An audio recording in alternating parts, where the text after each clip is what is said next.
By midnight, I'm stitched with steel and flame, but I'll crawl back in. I still love the pain. The canvas knows the taste of blood. Every slam echoes like a violent flood. These are just a few of my signature moves. Arm bar twist, the stump puller grind, body slam, thunder break your spine, brain buster drop, stone cold stunner, power bomb city. You won't see another backbreaker cracks, rock bottom crush, pile driver spikes with a sickening hush, ankle lock wrench, scorpion death drop, people's elbow falls, and it don't stop. Count to three, but I'll never stay down. I rise from the mat, broken bones were the crown. Every scar is a story, every bruise is a song. In the house of pain, I belonged all along. These are just a few of my signature moves. Figure four tight till your heartbeat fades. Power bomb straight through the barricade. Pile driver spikes your neck's in shock. Rock bottom crash, and I still don't stop. The people's elbow reigns. The crowd goes wild. A symphony of pain, brutal, defiled.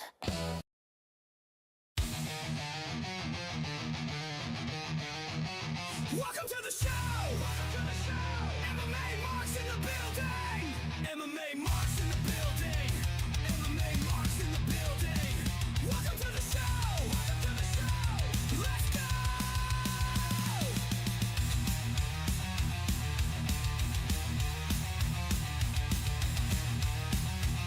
Let's go!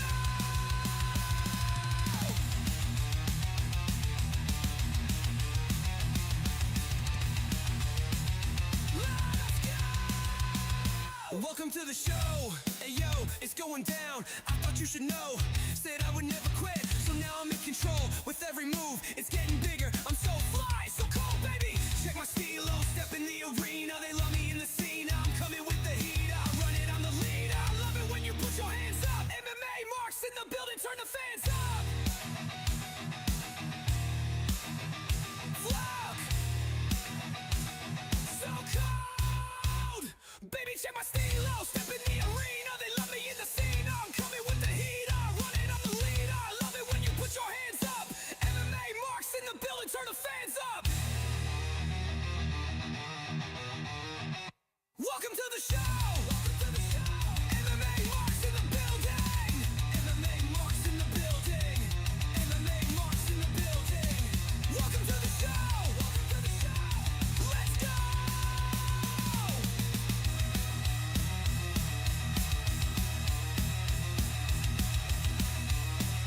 Let's go! Welcome to the show! MMA Marks in the building! Welcome to the show! Let's go! Yeah!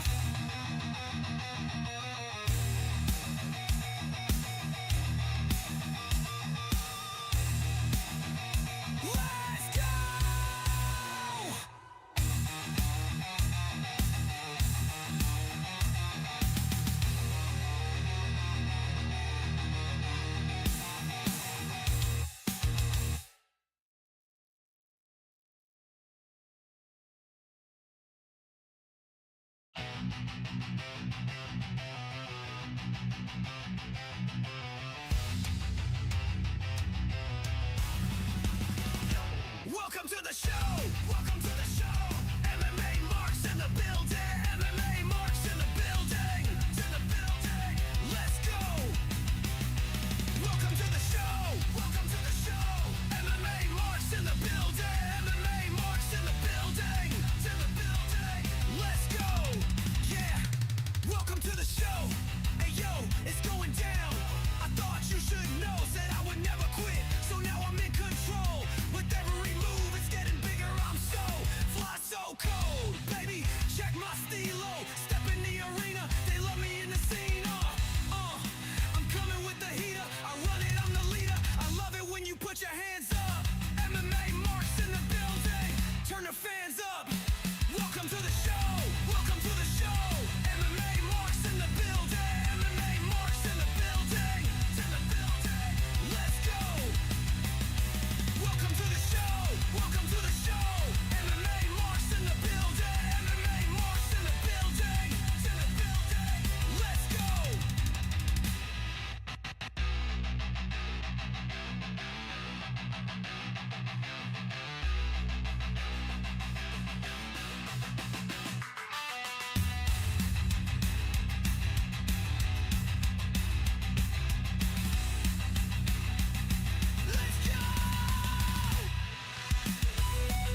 Welcome to the show. Welcome to the show. MMA Marks in the building. MMA Marks in the building. Marks in the building. Let's go. Let's go. Motion on the bass.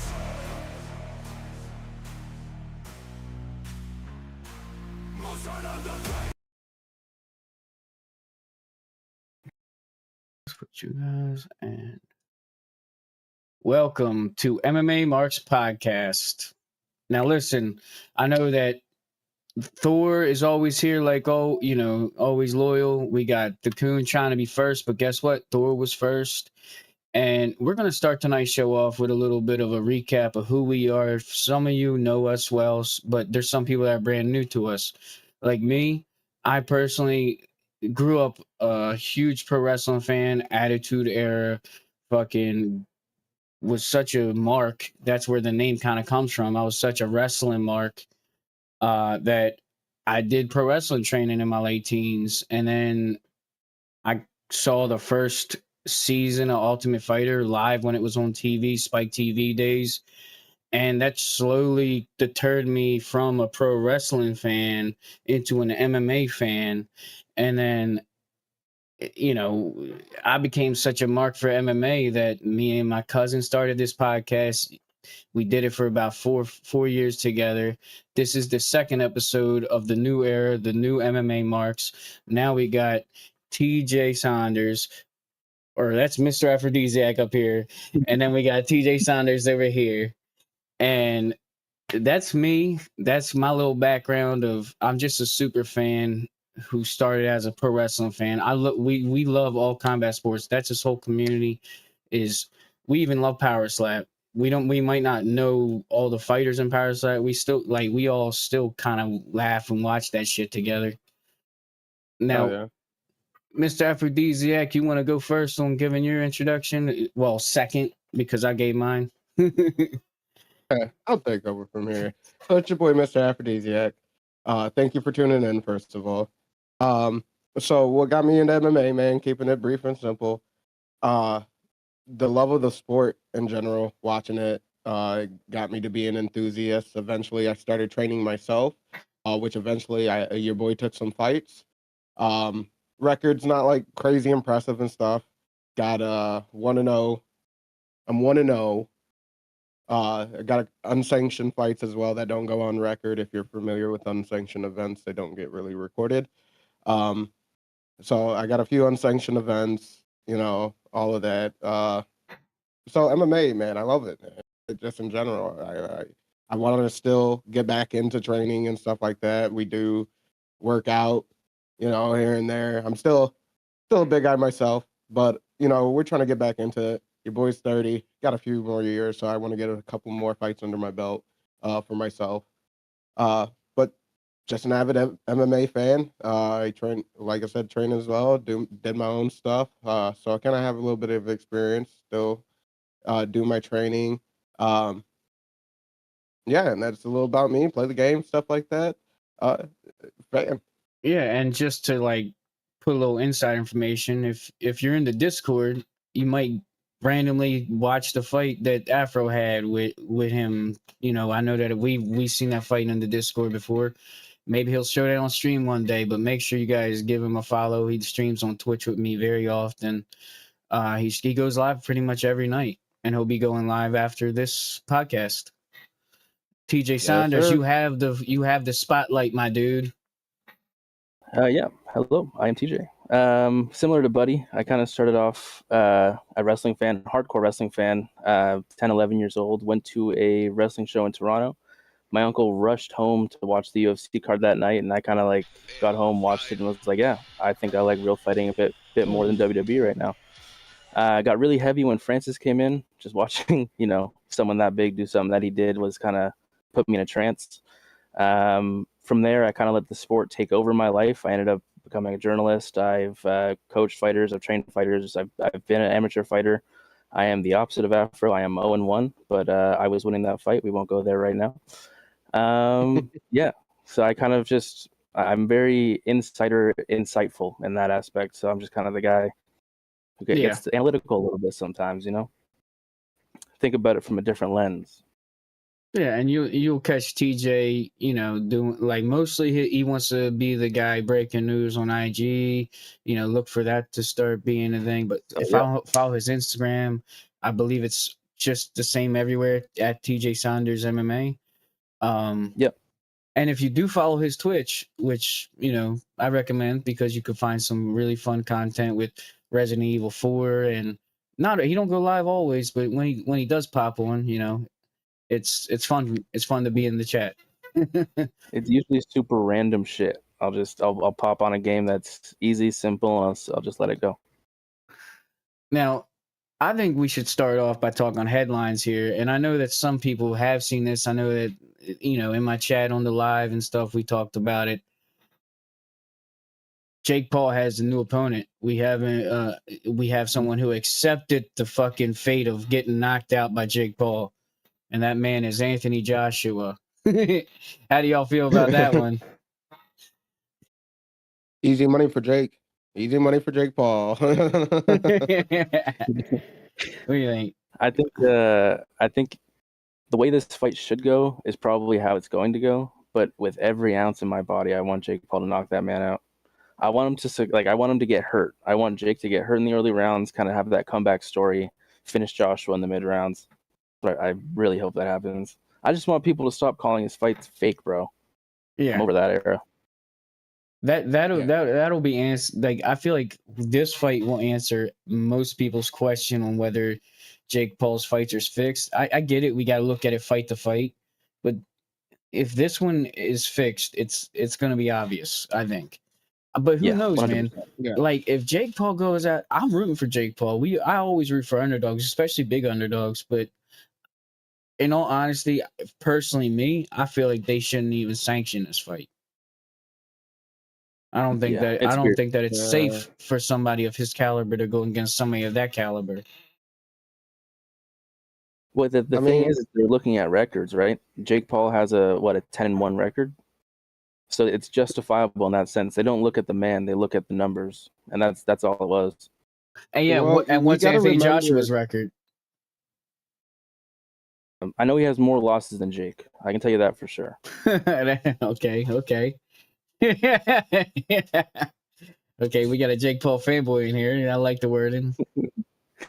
You were saying Afro? We gotta remember though that this is a fight that has to be agreed to by both men. You know, it's not like he's pressured into taking this fight with Anthony Joshua at all. So like he agreed to it. So I mean, if he's agreed to take this fight, I'm not worried about any danger aspect for anybody. Like you agreed to it, you sign on the dotted line. Yeah, man.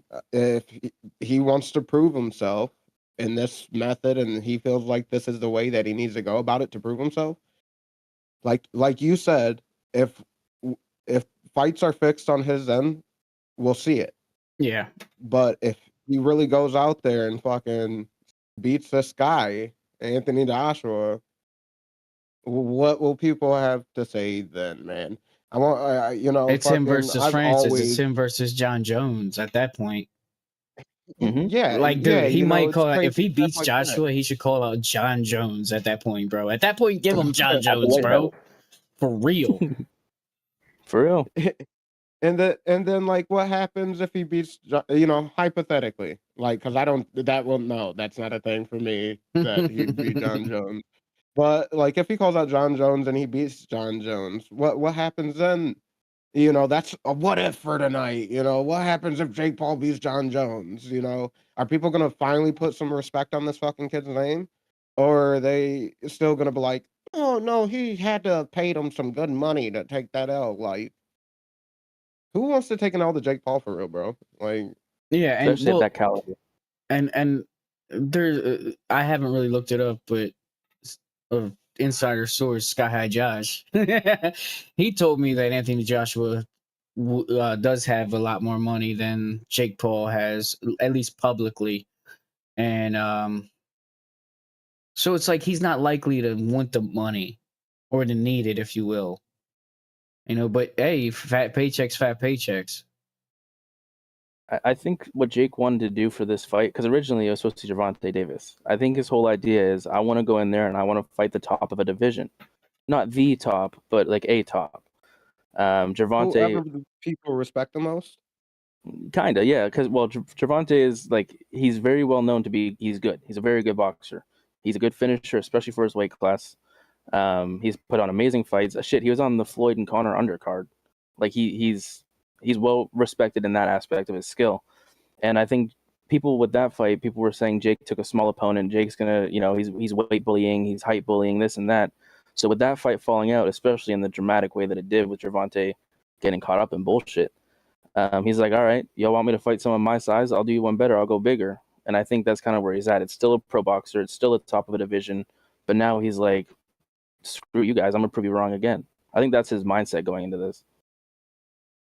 I agree. Yeah. Well, did you guys have any other like headlines? Because I know another headline I wanted to discuss, like Kai Cal France. Did you hear about him? Yeah.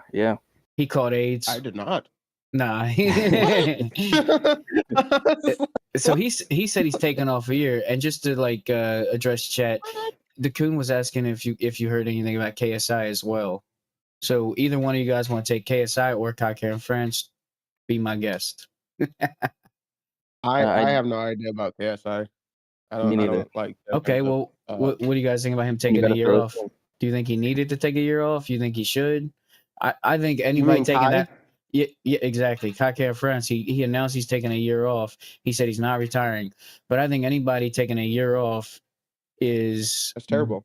not good for his UFC career. Unless he can Yeah. somehow become an awesome podcaster, being, doing the whole media thing, like doing that extra, people are going to forget about that motherfucker probably pretty quickly. Quick. Yes. The thing, I agree. the thing with Kai right now is he's stepping away, and what this means is, one, he's no longer in the testing pool, so there could be some injuries where he has to go like kind of that Connor route. You know what I mean by that? But also, it doesn't mean he's stepping away from training if it's not an injury. He could just be, he's got to settle back into personal life. He's still training regular, just not taking fights on that big of a stage. He's also the guy that I kind of take as someone who has a pretty good sense of his money and his finances. I don't think he blew through all the money that he's gotten. He's probably put a big chunk of all that away. And he just wants to live comfortably for a year, get back in with himself. I think he's taken a couple losses his last few fights and some pretty big fights. So just get back on track within himself. What the real question is, though, is how does the division grow? Is there that kind of evolution in competitors now where he comes back in and he's still, the same fighter, if not even a little bit better than when he left, but is everybody else just, moved on from that? Yeah, exactly. Yeah.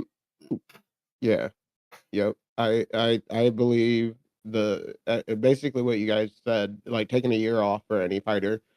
The only fighter that really got away with that kind of shit was Dominic Cruz, like taking years off, coming back to heal, taking the time off to heal his injuries, and then, still retaining his champion status when he was holding the belt, and But Kai France, first of all, like did he even touch gold, or was it interim? When he touched, I don't even think that he won a title ever. I think that No. he might. So he's never even got up. Yeah, he might have gotten like a title fight, but he's never won one. Like so like to not even touch gold and to be like, I'm taking a year off. Yeah. And expect that your fan base is still going to be there following you. First of all, like even in the last, what was the last fight? Pantoja? I think so, for the belt, yeah. Yeah. And that was So, in Australia, I think. Yep. And like even in that performance, like, okay, you were getting did up a little bit. So like Pantoja is a level above you. And everybody's got a target on Pantoja right now, and you're talking about taking a year off where you just came back not too long ago from taking a hiatus or whatever happened with you. I think it was injury-wise, and you took an L. Like, so taking another year off for what? What are you gonna do? What you need to do is stay active, train and get in there. Taking years off it's going to make you stagnant.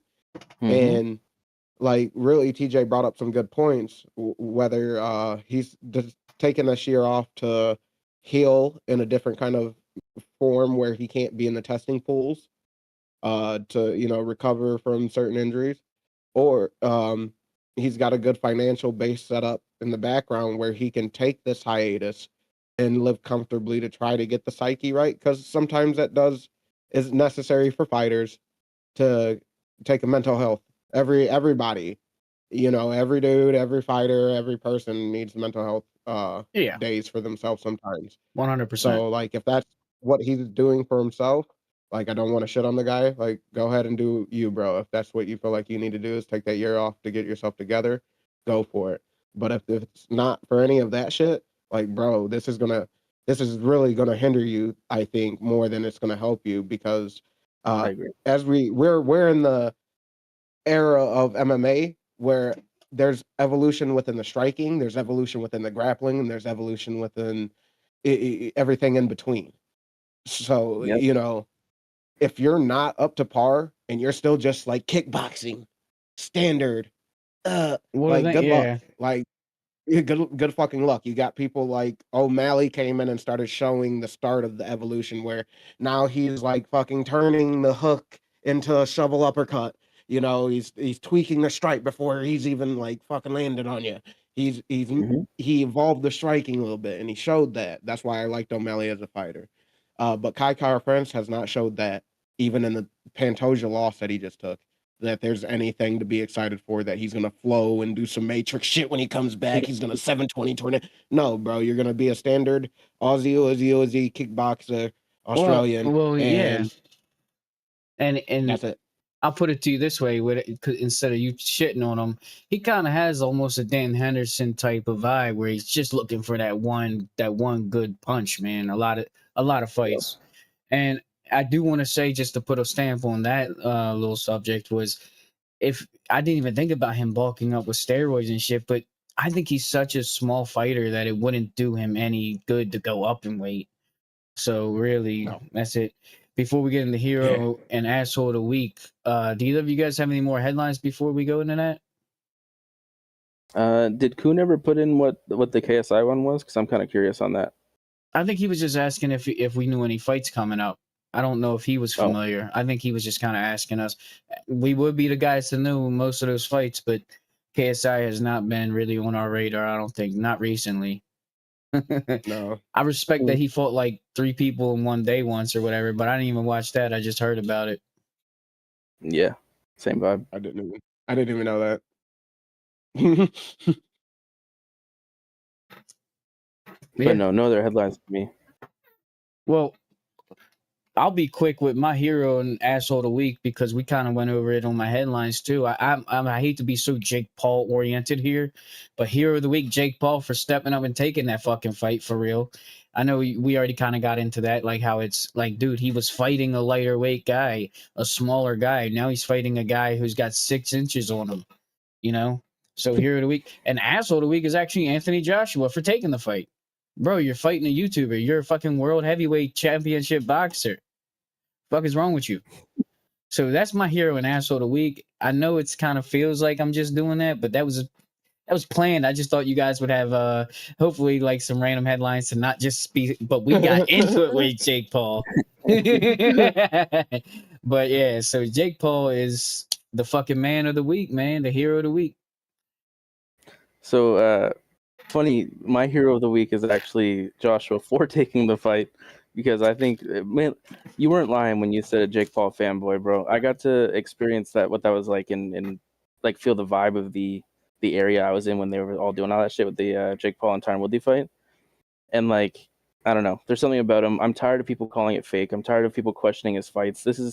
I know he fought Tommy, but this is the first fight where it's like, okay, this is the one. This is going to prove to people that even if he loses, he can hang in there with them.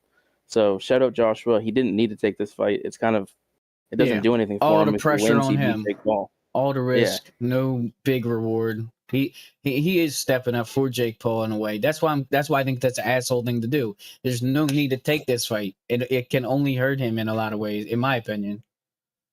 No, I agree on that point. My a-hole of the week is going to be, it's quick, it's simple. Armin Tsarukyan, the headbutt on Dan Hooker, not necessary. Dickhead thing to do. Like, come on, bro. If that hit right, if that hit him on the nose, that fight's off. And that's the main event gone. Screw Armin for that, dude. So That's a bitch-made move. okay, so do you think that was Armin planning it, or do you think that it just in the moment because he's emotional he did it? Because he either planned it to get Hooker emotional, or the other way around. He got emotional because he's super excited with Hooker.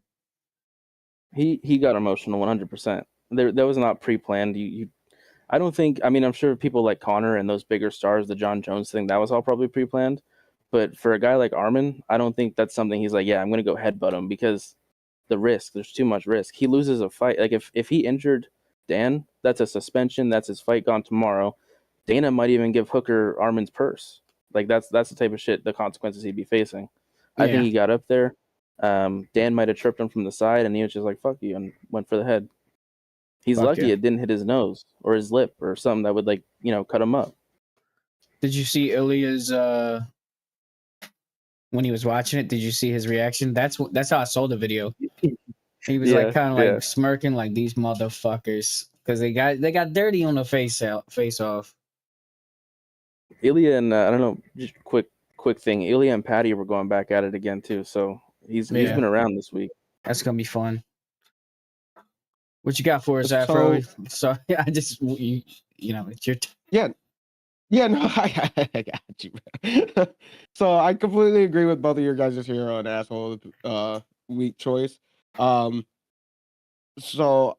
I don't think I really had an asshole of the week. So I had 2 hero of the week picks, which I chose this week, Ariel Helwani and Makhachev's Dagestani team.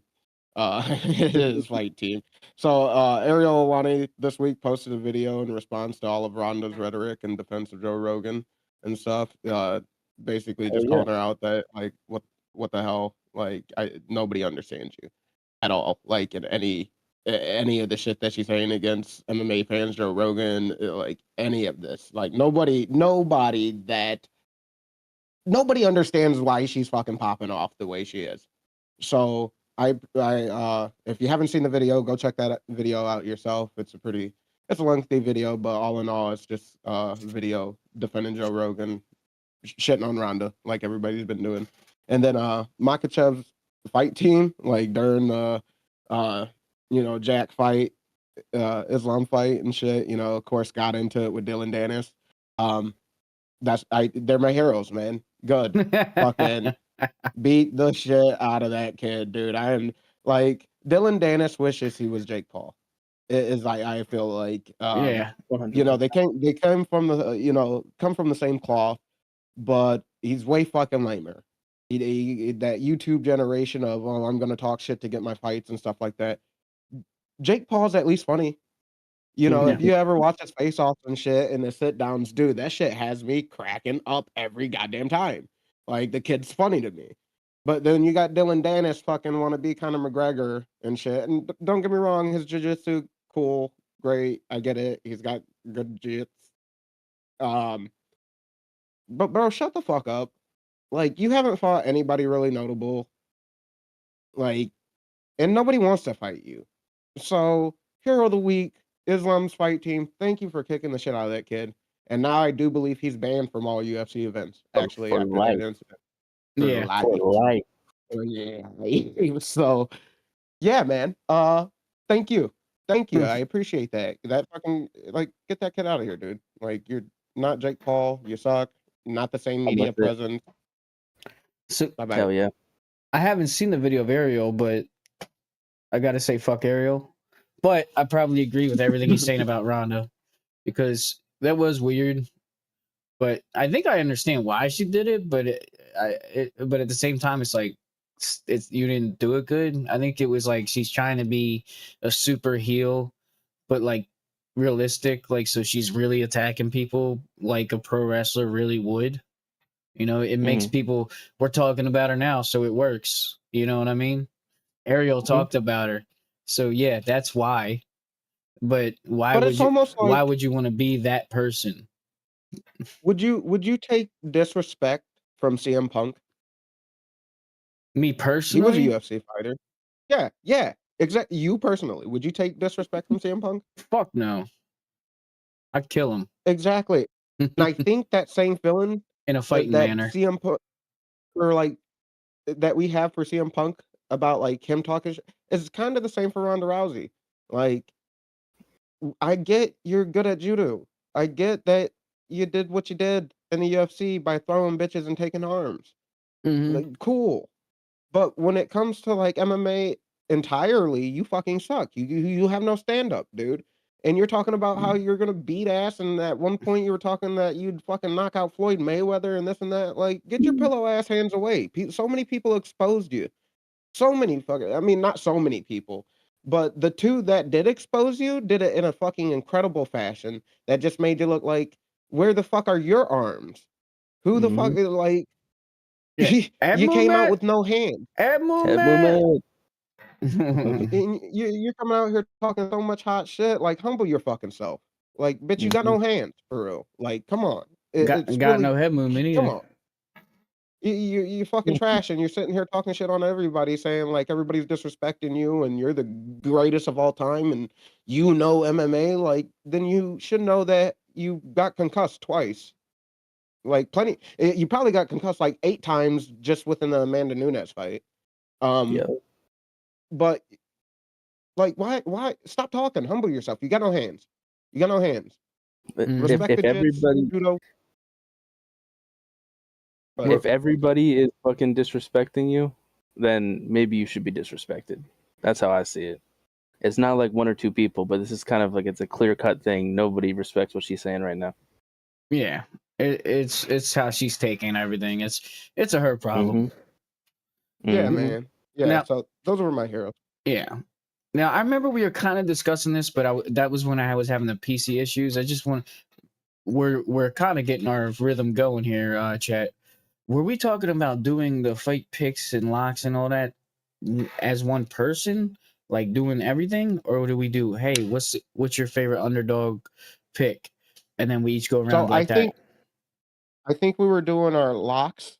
We were gonna explain our locks and stuff like that, So we're doing and one at then a time. we laid, and then we would do the underdog picks. Yeah. So you explain your lock in the night, and then Perfect. I thought you guys were saying to yeah. do it all at once, and I was like, I kind of didn't agree with that, but I wanted to just give it a go in case, because that, like I said, I was messing with stuff.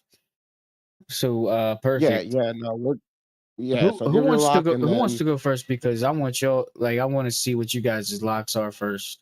I want to go no, last I this time. wanna go I wanna Okay, go last this fine. time. We're doing I'll go locks. first. Yeah, you go first, and then I'll go next. Let me. I think so. On this card, there's a lot of like gimme locks. There's a lot of Russian versus random American or Russian versus Mexican or whatever. And with them being in Qatar, it's kind of obvious who's supposed to win that fight. So for my lock, I wanted to pick someone, who I think is a lock, but it's a little bit different. With Waldo Cortez Acosta, he's filling in last second to go against. I think it's Shamil Gaziev. Last minute fill in, sure. He just fought not long ago, so he's still in that fight shape, that fight readiness. Doesn't have to worry about making weight. I don't think he cuts at all, and if he does, it'll be a few pounds.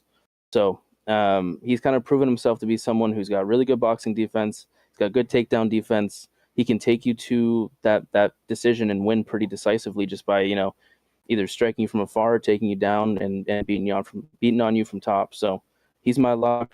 Yeah, that's my lock.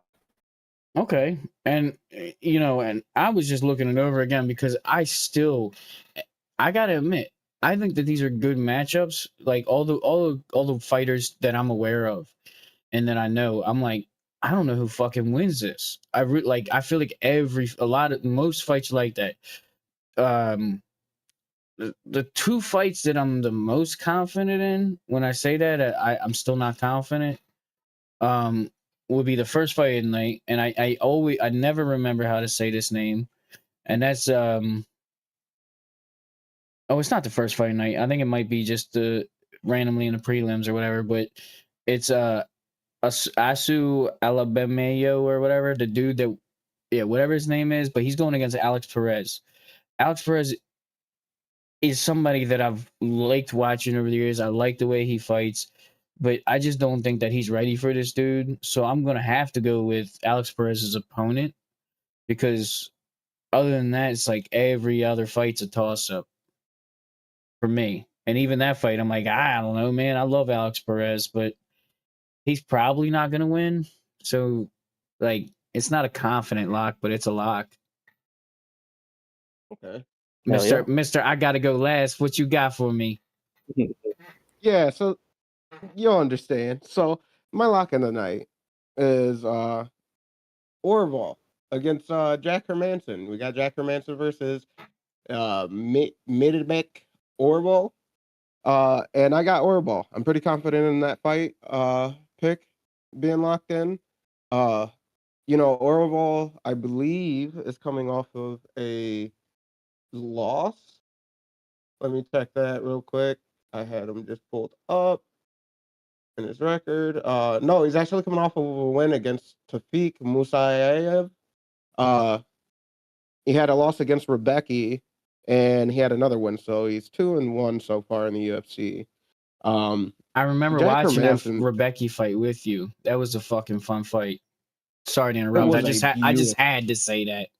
Yes, brother. It was a beautiful display of a fight. First of all, and he did grit. lose that fight. Oh yeah, it showed that he's got definite grit in that fight too. Jack Hermanson, I believe, man, he just hasn't been looking good in his last couple of fights. As well as he's been stagnant throughout the years. As well, he's only been taking like one fight per year in the last like 3 years. He's very stagnant. I feel like this is a feed me fight to Orval for real for Jack Hermanson, just to kind of get him out of here and show him that he's no longer here. And as well as Orval is one of the guys from over there in like the Europe Russia scene. He's from Kyrgyzstan. All those guys from over there, man. They're all fucking monsters, bears and shit. Nobody stops those kind of guys for real anymore. Yeah. So not to let me go into my underdog real quick. Well, I'll start off my underdog because I got to respectfully, you got the floor, brother. I got to tell you, you're wrong on that, dude. My underdog of the week is Jack Hermanson. The reason I say that is anytime. So we've had one fight where Orval has gone against someone with a name, and that being Rebecca. Yes, it was a great fight. Maybe he could have won, but the fact that he did the way he did against Rebecca shows me that he's maybe not ready for these top of the line guys. And that's Rebecca's not even top of the line like that. If you look at Pfeiffer's last few fights, he got caught by Rodriguez, who hasn't at this point. He beat Joe Pfeiffer, who at one time, until fucking Hermanson beat him, Joe Pfeiffer was this unbeatable guy who's going to knock everybody out. Lost to Delitse. Again, weird fight, got caught, whatever. Beat Chris Curtis. Beat Edmund Shabazian. Beat Gastelum. He's beating these guys he's supposed to lose to. So don't be surprised. Dude, if Hermanson goes out there, he's going to either sub him 2 or 3. He's going to tire him out, or he's going to win a decision. I think he's a pretty good underdog, especially if you're betting. Sprinkle a little bit on Hermanson. Not to, again, respectfully. Respectfully, I like your position, but respectfully, I'm gonna fucking disagree. Put your money on Orval, man. You can't go against the Kyrgyzstan like that, man. Yeah, well, but just real quick, I wanted to put my little 2 cents because I don't really have a hat in that or whatever like these guys do. I don't feel so strongly. I think that my heart, pick would be Orval or Orval, but I don't know if Orval can put up with Hermanson's grappling really. Like sometimes, like they used to really, really even say like the Joker dominates because he's the Joker, and then he would just dominate motherfuckers with his grappling back in the day. Can Orval really keep him at bay or whatever, and not have to really defend all that grappling? At this point, I think it's going to be grappler versus striker, but or a ball might have the grappling. I mean, I haven't really seen any like dominant grappling. I don't even remember him getting that Kimura, dog. You know what I mean? Like, I don't remember him being a grappler like that. Like, is he gonna out grapple Hermanson? Maybe he might. He might actually. You know what I mean? Like, we don't know how Hermanson goes against him. The biggest thing I remember from Oral By is his facial structure. That's the thing. He does. Yeah, He dude. seems like a in between human and Neanderthal type shit. So That's the mountains, bro. so Hermanson's your That's what underdog. I'm Which one? So which one is the proper underdog? I don't even know in that fight. Hermanson, big underdog. He's like +2 something. See, I would have Hermanson's the underdog in that fight. I would have expected the other way around, I guess, but I don't know. So do you want to get into your underdog, Afro, or you want me to get into mine? So my underdog pick of this card is Alonzo Menifield against Volkov Uzdemir, man. So I got Alonzo really for that. He's the underdog of that fight. I'm not sure the stats on that, but you can go check those stats yourself. He's the underdog of that fight. Odds may vary. I'm not sure how close it is, so who knows if he's underdog anymore. But last time, got information. He's the underdog. Um, but fucking Menifield. I mean, I understand why he's the underdog pick for real. I can't really hype Menifield up for this fight. I think it's going to be a good fight overall. It's going to be tough. Menifield's definitely going to have to learn, or not learn, but Menifield's definitely going to have to be able to close the distance and avoid the jab and the overhand of destruction from Vulcan. But if he can, I feel like he can outbox him for real. Menifield's not bad, but he does gas, man. He gasses fast, and it's really weird. But I'm crossing fingers, and he's got it. I hope he's got it, but I'm sure it's going to be an exciting fight anyways overall. It's not a bad pick. I think Menifield's he's got the power to do it for sure. Yeah. For me personally, it's crazy because I be forgetting to look at the betting line because I just usually think I know who's going to be the underdog. You know what I mean? Based on my own opinion. Correct me if I'm wrong. Is Dan Hooker the underdog? Yeah, hardcore. Okay. For sure, then, Dan Hooker is my underdog player of the week. I think that he's not somebody that's easy to finish. He's one of the toughest motherfuckers you'll ever see walking that motherfucker. And I'm saying that with pure fucking grit, bro. I'm telling you. So, like, Armin can grapple him and win a decision. Yeah, sure, whatever. But Armin is showing he's emotional. This shit's gonna get fucking crazy. Dan Hooker's been involved in a lot of people's favorite fights. Dan Hooker versus Paul Felder. Dan Hooker versus Dustin Poirier. That's two of the best fights I've ever seen for sure. And what's the common denominator? Fucking Dan Hooker, bro. So I think Dan Hooker's going to get him into that Holloway, Dan Hooker type of style, just let's fucking do this. And that's when Hooker can get that underdog fucking win. I'm not saying bet the house on Hooker. I'm saying, hey, man, he's underdog, and I think that this motherfucker can pull it off. If anybody can pull it off, Hooker can. When Hooker makes the fight dirty, when Hooker gets in there and he fucking turns it into a slugfest over a technical fight, Hooker gets those fucking wins, man. And he's got a chin. He doesn't get put down easy. Like, when's the last time anybody seen Hooker get flash knocked out or TKO'd and shit, where it was like super dominant and the other guy wasn't cut the fuck up either and also beat down and like it's been a long time for real. So like I would have to agree with you as well if he's the underdog of that fight and shit like that. Man, Hooker does have a good chance of getting this fight in the bag for him. Yeah. I kind of have a hot take on this fight. So, well, sort of a hot take. I think the UFC doesn't know what to do with Arman right now because he is a better, like one of the best fighters at the top of the division. But anytime he gets put into a fight where it's supposed to be a good fight or a slugfest, he either underperforms or he makes it boring as hell. I think they put him up against Hooker because one, Hooker's going to make the fight fun, and two, how does Arman go against someone who's not just going to hopefully let him just walk all over him? So I think they put this fight together because Dan Hooker is pretty much coming in to save the card. Yeah, not save the card, but save Arman's career. That's almost how I feel about it. If this fight is a boring fight, I think Arman might be on the rocks soon. I don't know, man. I see that, but I also don't see that extreme version of it. But I see what Fair. you're saying.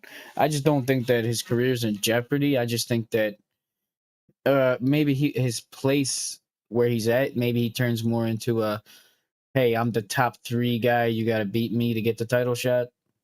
I'm the He starts being gatekeeper for like Arian. top level. But I don't think he's as boring as you say either. Because like sometimes I see videos of him, nothing crazy, like boring, but not as boring as half of these guys out there that are still doing okay. But Fair. I mean, was it boring that he headbutted? He's not that boring, motherfucker. Yeah, but what if that just plays into my theory, bro? What if behind the scenes the UFC are like, hey, if this fight doesn't do numbers, if you don't perform in this fight the way we need you to entertainment wise, because correct me if I'm wrong, but didn't he just get suspended like a year or two ago for punching somebody in the crowd, or is that somebody else? I know Marab got in some trouble, but I think Arman did as well. Yeah, I think No, Arman did as well. Yeah, I think you're it right was on the that. weight miss, I think, or something happened with Arman where I can't remember exactly now. I pulled it out, but No, I think he swung on somebody in the crowd. Yeah. so that already puts him in bad juju with the company.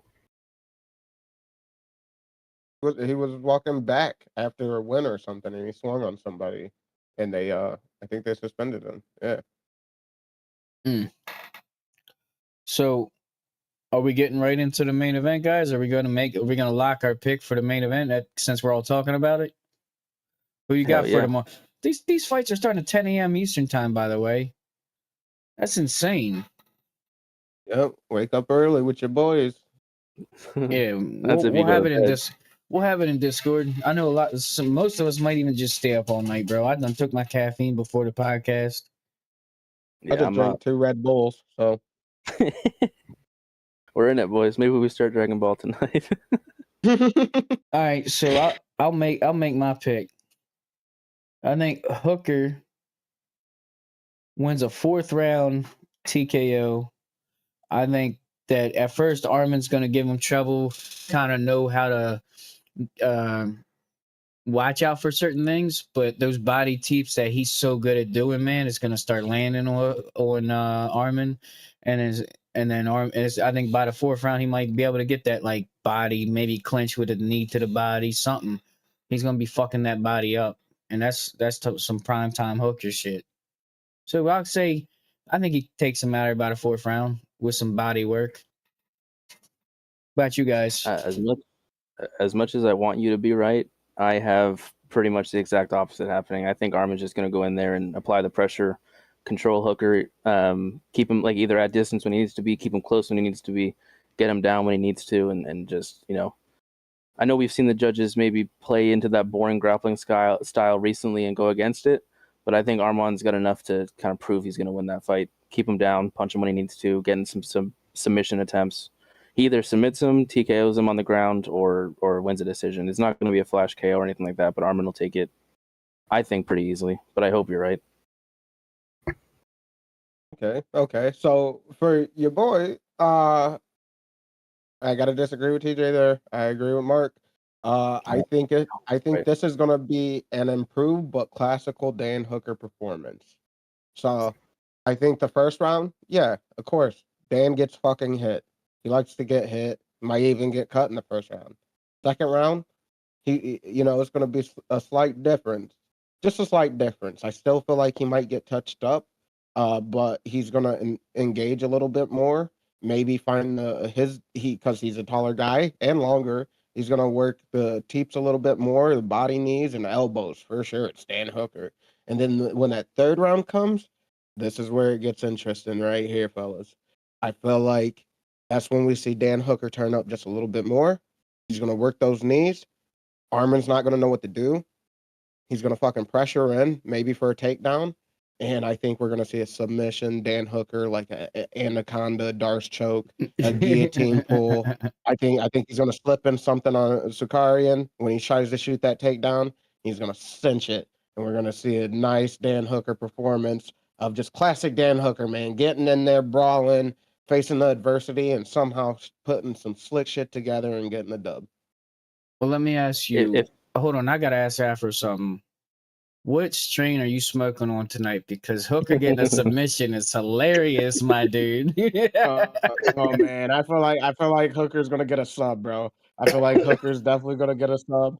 JC Gamer in the Like, I'm chat just saying that feeling he it. could see Armin winning any fashion. I gotta disagree with that as well. I want to say in my opinion, there's no way that Armin knocks out Hooker. I could see him catching him with a sub. I could definitely see him winning decision. I don't see Hooker getting finished by Armin. I just can't see that. Even though I could see a submission really, but not really. I could see every way. I could see how everybody says Armin wins. Like Armin is good. Like I was just hyping him up last week on the podcast. Yeah, I know Or was it he's off in kind of like one Discord of your about favorites, really. I feel like exactly the when way it you talk comes to about him. fucking his grappling against Chimaev during that Ultimate Fighter Russian show that they were hosting and shit. It was real impressive, man. Like the dude for real has some skill. I feel like the kickboxing and like his grappling is good. All that. Like Sukari, everybody saying that they think Sukarian is gonna take this. I completely understand. He's got the skill. I just think the way that Dan Hooker fights, sometimes that fucking pressure, man, having the height, everything. I feel like it's gonna bring out a different side of Sukarium where he's gonna want to grapple more and be grapple heavy. And I think Dan Hooker's gonna find that reversal opportunity that everybody's been doing lately, pulling the gilly, slipping the gilly, fucking anaconda chokes, Darce chokes, all these different kind of chokes. Because yeah, Armin's got good grappling, so he's gonna be able to grab up the single leg. How are you gonna defend against a single leg? You're gonna threaten the sub, especially being the taller guy. You're gonna threaten that guillotine. You're gonna threaten the heads Yeah, down. And I feel like there's gonna be a good time that Armin does completely commit on a takedown and try to like super deep single leg, and Hooker's gonna have no choice but to threaten with the sub, and it's gonna work. I think third round submission, Hooker. that's crazy. Definitely clip that, chat. Definitely, because if it fucking happens, bro, I'll say you definitely was the one that said that shit. I tell you what, if Dan Hooker submits Arman Tsarukyan tomorrow night, Arman Tsarukyan is getting fired Sunday morning. There's no way they keep him. If my theory is right, there's no way they keep him around after getting tapped out by Dan Hooker. I get what you're Well, saying, like, technicality, but the grit of Hooker, JC Gamer, he's tough. Yeah. And that's what it is. It's not necessarily that I'm saying like he's going out here and washing Armin. I clearly said like the first round I feel like Armin's going to touch Hooker up. 100% I feel like Armin's going to touch Hooker up. Second round, it's not going to be much different. Dan's going to have to adjust. And through that adjustment though, like the adjustment that would have to be made is that Armin's probably closing that gap a little bit better than expected. So you're going to have to keep that distance. So what do you do to keep the distance? We all play UFC. You start threatening everything that's long, whether that's jabs, leg kicks, all your long tools, Yeah, fucking teeps, knees. If he's closing that distance good and he's in the, and we all know Hooker throws those tools. He throws the knees. He throws the elbows. We can't pretend that he doesn't land them motherfuckers. They land on everybody he fights. So you get a couple of good knees to the sternum. I don't know if you guys ever ate a knee to a sternum, but I can tell you for myself, yes, I have eaten a knee to the sternum, and my God, does it take the fucking wind out of you? Damn near feels like your chest is being broken and caving in. Like, dude, it sucks. So, Especially like, if that shit catches you like when you're not expecting it, dude. You're and he's taking that fucking breath in and it's all boom, knocked out of you. he is tall. So like, think of his knees.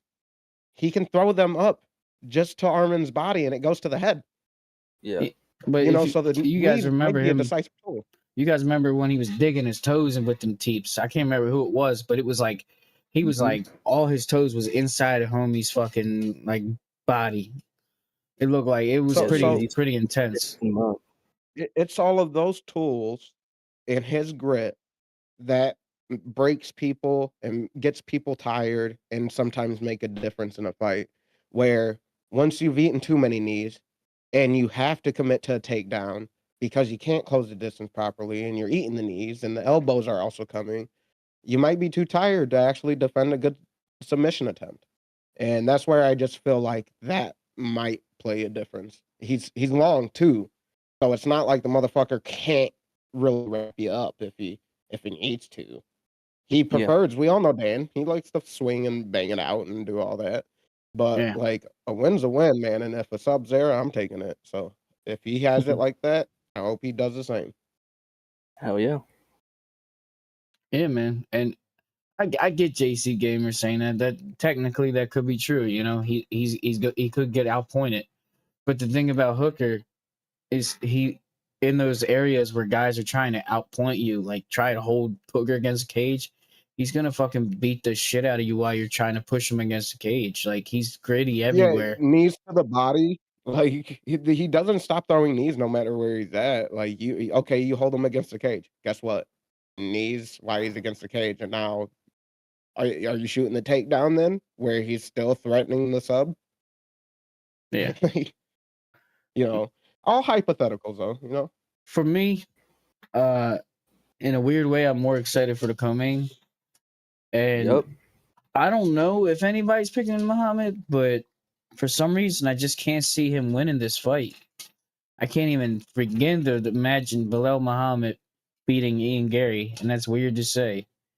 But I think Ian Gary is just too lengthy, too even okay to be in the grappling positions. I mean, we haven't seen Ian Gary grapple too heavy, but he doesn't seem like a slouch in those positions. So I think Gary probably gonna outpoint him, get a fucking decision. But I'd love to see this fight end in in a finish. But I can't see either one getting a finish. I think that it's gonna be Ian Gary just a step or two ahead of him, like Ian Gary's been doing. agreed. I feel the same way when it comes to that. Like, I want Bilal to win because I hate Ian Gary. And that's just because of his pointy fight style. It's just so like you can call it beautiful and technical if you're like super into striking, I guess. That's just boring to me. Like, bro, like when I watch MMA, I want to see damn near die. Like I want to see violence. I come here to watch MMA for violence. I don't want to watch you fucking oblique kick somebody and then circle around the cage and oblique kick them again and then circle around the cage and then teep and then circle around the cage and then jab, circle around the cage and then round ends. Now there's 10 strikes in the first round. It's like, what the fuck? I don't like that style at all. So like Bilal, get the job done, please. But I just don't see you getting it done. I'm kind of on the fence with this fight. Up until today, when I really looked at it, I was saying Ian Gary's going to win. But the reason I say that is because the last time we saw Bilal, it was Canelo hands Bilal, and I think anybody in the division beats Canelo hands Bilal. If Bilal shows up with a grit and a determination the way he did in his whatever it was 8, 9, 10 fight winning streak to just get the job done and get that belt back, then I think Bilal has a chance to do it. If Bilal shows up with any inkling in his head that says, I've been there, I've done it, do I really need to get to that stage again, then it should be Ian Gary's fight all night. Final pick, I guess my answer depends on which Bilal shows up. Yeah, well, Yeah. if the Bilal shows up that you were saying, it's like, he'll be a step behind. He might get knocked out then if his attitude's like that. I mean, he might get finished if he comes with that attitude.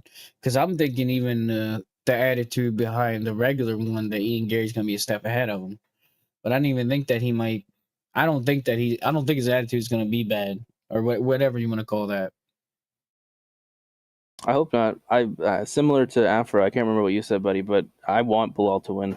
I really like Bilal. When everybody's dog shitting on Bilal for being a boring fighter, I typically don't like boring fighters, but the general mass hate towards Bilal when that was going on made me love him. Just because he was beating everybody that was supposed to beat him because he's so boring and his style doesn't work and this and that. Well, okay, so the people that hate him, because I also feel I don't hate him, but I think I agree with everybody. I actually want to see Ian Gary win. I mean, I agree with those guys you're talking in that group, and it's probably because they watched him the same way I did. I feel like when he first started in the UFC, he was involved in lots of like crazy ass scuffle brawls and stuff, like really crazy, you know, like almost Dan Henderson versus fucking Shogun. Like, not the whole fight, but he had exciting fucking parts of his fights. But then when the win streak started kind of building up, we've seen him slowing down his style or whatever you want to call that, safening up his style. And he's kind of a weird dude when he gets on the mic. He's like weird about it. You. Like it's not even about like he's boring. He's kind of awkward. And I don't know what that's about, but yeah. And just to start things off with the what ifs, because this is gonna become our favorite part of the whole podcast. We could do a whole podcast of what ifs, and unless I'm fucking skipping somebody, I just want to make sure because last we got skipped. You're good, Afro, now, speak your piece, motherfucker. Did I miss you? You're good this time. No, we're all right. Well, let me hit y'all with a what if. And Tony, we talked about that in the first place, but we can get into that again. But what if fucking JDM beat Islam last week? What do you think the MMA world would be thinking and looking at? Overnight, JDM becomes the GOAT, especially if he beat him like decisively. Everybody's already talking. Like, remember the whole conversation of Khabib saying Islam is better than him and Islam is the guy and he's number one pound for pound. JDM beats Islam last week, especially in a dramatic or decisive way. JDM is immediately catapulted to at least number two. Ilya reclaims number one, JDM's number two, Islam number three. And that changes the entire landscape of not only welterweight, but now does JDM start talking about going up to middleweight because he now has this, he just beat Islam Makhachev. He can beat Hamzat Chimaev because it's the same kind of style. I don't think he does, just to put that out there. I think JDM gets dog walked by Chimaev, but in this hypothetical. I definitely like that what if. I 100% like that what if. Like that was beautiful. If JDM wins, yeah, man, the fucking world goes crazy. He fucking knocks Islam out of being the number one pound for pound talks. Khabib has to eat his words. And yeah, JDM gets to pick his fights now. He's the man. See, okay, he gets private jet money. I agree to a certain extent, but you guys are almost looking at it too much retrospect in a way because you're like, man, if he beats, I think that if he did beat Islam, that it would be it would have been the same because you got to remember the co-main event as well, how that went. It would have been like in favor, like or whatever, like set in stone. If a champion goes up in weight, it's rare that they're going to be able to beat the champ above. It would have been more of a knock on the weight jump, less of a, oh my God, JDM beat Islam. It would have been like Islam shouldn't have went up in weight. It wouldn't have been so much of a JDM is the greatest. It would have been more of like, I didn't even think about that. Point proven that people shouldn't be jumping weight is kind of the direction my mindset went with that what if. Okay, no, that's a very good point. I didn't even think about that. Yeah. Yep. I was thinking of it in a fanboy retrospective instead of like what if? Because I definitely think that Dana would probably then stop people from actually moving up and challenging. He'd like, there's no point. the champions at least. Like you gotta move up, and maybe you'll take on number 10. You gotta break top 10 in order to, you still have to prove yourself in that division. It's not just champ for champ status anymore. It's Well, now yeah. if you want to move up, give up the belt, and you still have to show your worth. well, since you bring that up, and I remember like back when they first started doing this, like champ versus champ, and like one of the first people that kind of spoke out about this was like Demetrius Johnson, and he's like, "Nah, I want to see him fight at my weight first before I make weight to fight him, because I don't even think he can make weight to my weight class. So it's like I want to see him actually prove himself in my weight to see he's worthy."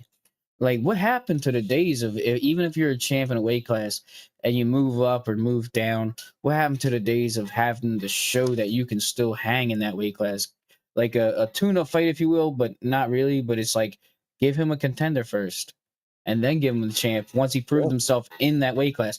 That should be a new stipulation, really. Well, See, even they just to got add on to customers. that, Yeah, God.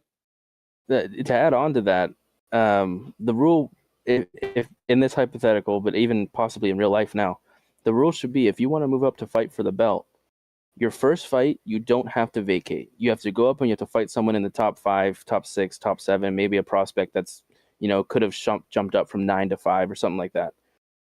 You get to keep your belt. And if you go up and you lose, or you don't like the way the weight cut was, or you don't like whatever, you get the choice of going back down and keeping your belt. But if you liked it and you feel like you can beat that guy at the championship spot, then you vacate, then you start preparing for that title fight. So I do the idea of a tune-up fight, even as champ, because then you get, you can make that a pay-per-view main event. No belts on the line, but it's still a champion versus a really good contender. Yeah. Like think Yeah, about but Islam versus someone like Shavkat. Islam versus Shavkat for a main event or a prelim. Winner gets the title shot. That's a banger of a but fight, dude. I feel like then that just completely eliminates the reason why people try to jump up in weight, which is for the legendary status of being double champ and holding 2 belts. What happened is that the MMA industry got lost in the sauce when Conor McGregor became double champion, because he did it the way that he did with the style that he did, and then fucking went up, slept him, became double champ. Alvarez. And let's be fair, like, no, I don't think anybody had Alvarez. I hope not. But he did it the way that he did, and now everybody has to try to imitate that style to become a double champion. Yeah. And everybody wants to be a double champion, so you move up and have to vacate and stuff like that. I don't think most people are moving up because they for comfortability. I think they're moving up for the legendary status, or they move down to fight the champion for the legendary status. But if that how TJ was explaining, that if it got implemented that way, where okay, you can keep your belt and then you got to give it up if you want to fight the champion, that eliminates the ability for them to even be a double champ. They're like there'd be no point for them to move up unless they're having really bad weight cuts and now they have to move up, stuff like that. But I think a lot of people are trying to move up, like Waylay, to fight Shevchenko, because champ versus champ. Now I have your belt and now I'm double champ. Yeah, but you can't even with the way the rule is now, you can't be double champ at the same time anyway. As soon as that fight started against Valentina, Waylay vacated the belt. So if she won, she would have still only been a single champion with the vacated belt. I thought she already vacated the belt, and that's what Dern just won. Yeah. Mhm. Well, yeah, exactly. Yeah, so it would have been, because they're making you vacate now when you go up. That's why Islam vacated 6 or 7 months ago when. So technically, he's not champ. He is not champ. But he never lost. No, He he's never not. lost his belt though. I mean, No. It's a weird asterisk, but it is. It's not. He's not Conor McGregor. He's not fucking Dan Henderson. Had to throw that out there. Nobody again will be. If Dana didn't let Islam keep his belt, someone on the caliber of Islam who we know is going to dominate, then he's not going to let anybody, unless another Conor McGregor comes by who has that star power and the skill. There may be one-off exceptions, but yeah. Exactly. Like, and there's not too many people in that department that are gonna be able to do that. Not And right now. then exactly. And in the UFC, there's nobody I feel like that has the star power to like pull off another Conor McGregor, another double champ status like he did. And the way that they are doing it now, where you're giving up the belt, like I said, I think it's a weird. I personally thought it was a weird move for Wale to go up and fight Shevchenko. Because even if you put on weight and bulked up, like then you would be weird Wale. You'd be a short, a stockier. You would have to She looked like stock up she looked because like the Chinese female Sean Shirt. she'd have to be stocky. Muscle shark. The height disadvantage and shit like that, being up in that weight class, I think killed her, and the weight disadvantage. Yeah. Because Valentina's natural weight is just better than if you try to even put on weight. Yeah. It's so like that was crazy. And Makachev, there was something to prove there because there was talks before. I think uh, all of that you have to vacate to be, to challenge thing. I think Mhm. there was already talks of him going up and potentially fighting Leon at welterweight and him moving up and potentially becoming double champ when that was still a thing. But time just progressed. That rule probably got implemented a little bit harder. And now he had to give up his belt and asterisk double champ. But let's be real, he would have been a double champ. And Um, But and that's been a goal of his since before he started in the UFC, I think, because of Daniel Cormier. He was like, I want to be like him. I want to be double champ, shit like that. if you guys Yep, some remember, there was a time he was talking about triple champ. He wanted to go up. He wanted to beat whoever was at welterweight at the time, and then he wanted to go up and beat Duplessis. Well, I could. He wanted to be the first triple champ. I still not against that because Islam is proving himself against these guys. So, hmm that's what I'm saying. Like with this whole moving up in weight, I don't hate it. I don't love it every time, but certain people it just works. And Islam's showing that he is the guy that can. He walks around at over 200 pounds. He cuts down to 155, and I don't know if you guys got any what ifs on your mind, but just to give Tony some love, and then you guys can give one. But he did say Steven Seagal had Bruce Willis' haircut. Let's not talk about that. He brought up Anthony Joshua and Jake Paul. So let's go. What if Jake Paul knocks out Anthony Joshua first round? Oh, I love it. If it's first round, I promise you, people are gonna say that it's rigged and that Joshua took a dive. Yeah, That's what's gonna if we're being real about it, that's what's gonna happen. People aren't gonna give Jake Paul any credit. They're gonna say Joshua took the money and he ran. I say real quick. I just want to say this. What if he does that? I say that Tony has to wear a dress on stream. yeah. I think it's risk. I think I it's impossible enough that you take that bet, Tony. So, what about you, Afro? You think that the world would be in shock? You think they wouldn't believe it? I completely agree with TJ. They wouldn't believe it. They 100%. They'd instantly fix. What a fix. To be honest, unless he goes out cold, I don't even think I'd believe it.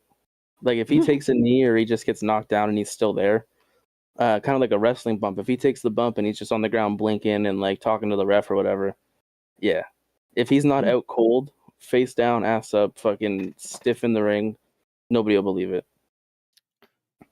Really thinking on this fight, the only way I can see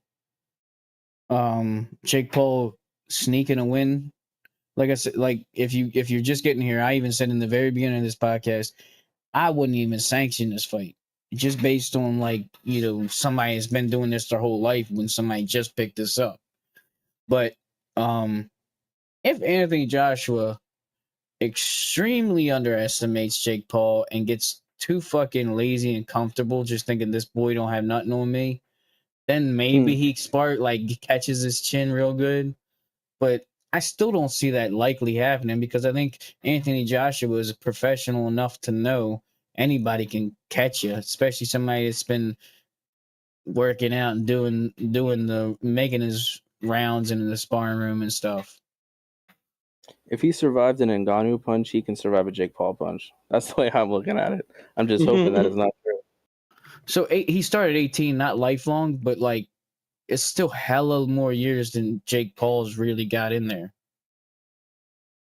And he did it. Yeah. He did it to start. He wasn't no famous person that got an easy way to go. He went and did the boxing, the real boxing shit.